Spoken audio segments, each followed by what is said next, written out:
Welcome to current classes. तो Nobel पुरस्कार 2025 के बारे में हम इस वीडियो में डिस्कस करेंगे। तो नोबेल पुरस्कार क्यों दिया जाता है, किसके कारण दिया जाता है और किसने स्थापना की थी, हम इन सभी बारे में चर्चा करेंगे और किनको दिया गया था।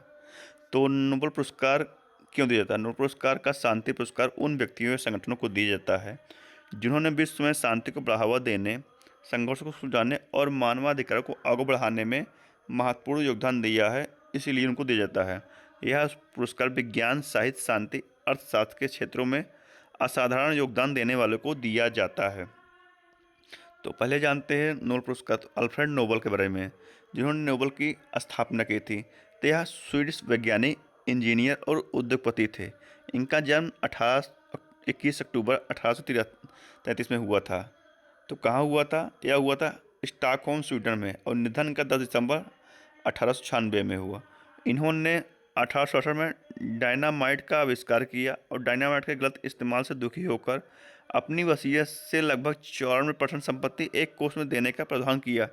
इसी वसीयत के परिणाम स्वरूप 1901 में नोबेल पुरस्कार की शुरुआत हुई। तो नोबेल पुरस्कार शुरुआत करने का रीजन आप लोग समझ गए हैं। तो नोबेल पुरस्कार 2025 जो मेडिसिन के क्षेत्र में दिया गया है, तो मेडिसिन क्षेत्र में जो है मेरी फ्रेड मौन, तो ये है आपके लिए शॉर्टकट। तो मेरी से क्या हुआ? मैरी ई ब्रैक जो अमेरिका की हैं।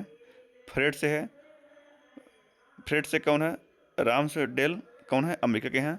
और मौन से कौन है? Simone Sakaguchi. तो ये कौन है? ये है जापान के। तो मेरी फ्रेड मौन। तो ये मेडिसिन क्षेत्र में आपको याद रखना है, ये शॉर्ट ट्रिक है। तो यह परिधि प्रतिक्षण रक्षा सहिष्णुता से संबंधित उन अभूतपूर्व खोजों के लिए है। इस खोज से हमें यह पता चलता है कि हमारी प्रतिरक्षा प्रणाली कैसे यह तय करती है कि किससे लड़ना है, जैसे वायरस, बैक्टीरिया आदि, और किससे नहीं लड़ना, जैसे हमारे अपने शरीर की कोशिकाओं से नहीं लड़ना है। तो अगला नोबेल किसे दिया गया था? किसमें? तो यह दिया गया था भौतिक में। तो भौतिक में भूत का कदम, इसका एक शॉर्ट ट्रिक है।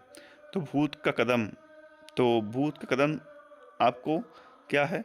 तो जॉन क्लार्क जो है, इन्हें दिया गया था ये भौतिक क्षेत्र में पहले। और दूसरा दिया गया था माइकल एच डेवोरेट को, ये भी अमेरिकी थे।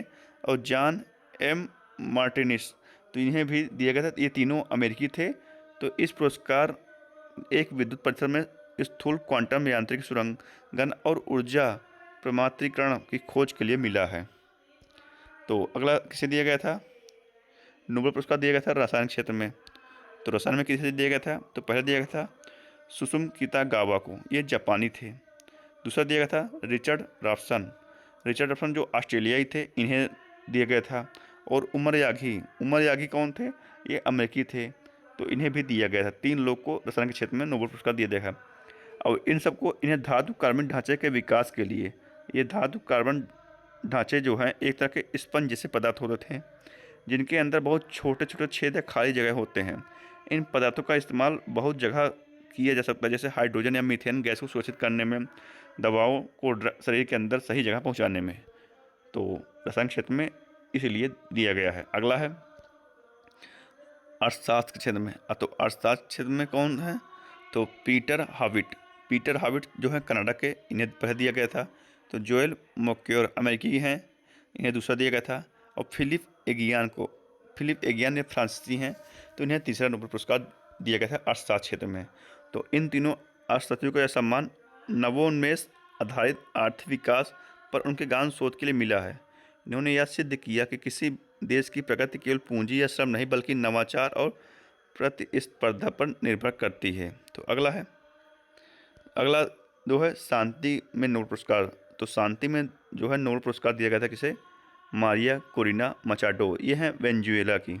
तो वेनेजुएला के लोगों के लिए लोकतांत्रिक अधिकारों को बढ़ावा देने के उनके अथक कार्य और तानाशाही से लोकतंत्र में नया संगत और शांतिपूर्ण संक्रमण प्राप्त करने के उनके संघर्ष के लिए यह पुरस्कार दिया गया है।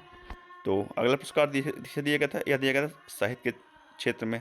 तो साहित्य में दिया गया था लासजुलो क्रास्नहोरकाई को, ये हंगरी के हैं। यह उनकी गहन चिंतन और दार्शनिक रचनाओं को मानव मस्तिष्क की जटिलताओं को अद्भुत संवेदना और सौंदर्य के साथ व्यक्त करती है। तो जो साहित्य के क्षेत्र में दिया गया था, इनकी जो प्रमुख रचनाएँ हैं, Satantango, the melancholy of resistance, Baron Wenckheim, homecoming. तो साहित्य क्षेत्र में जो दिया गया था, इनकी ये प्रमुख 3 रचनाएँ हैं। उनकी गहन चिंतन और दार्शनिक रचनाओं और जो मानव अस्तित्व की जटिलताओं को अद्भुत और संवेदना और सौंदर्य के साथ व्यक्त करती हैं। तो इसके साथ इस वीडियो में इतना ही। नोबेल पुरस्कार के बारे में इतना ही। आपको ट्रिक्स साथ आपको बता दिए गए हैं। आप इसे पढ़िएगा और याद कर लीजिएगा दोस्तों। धन्यवाद।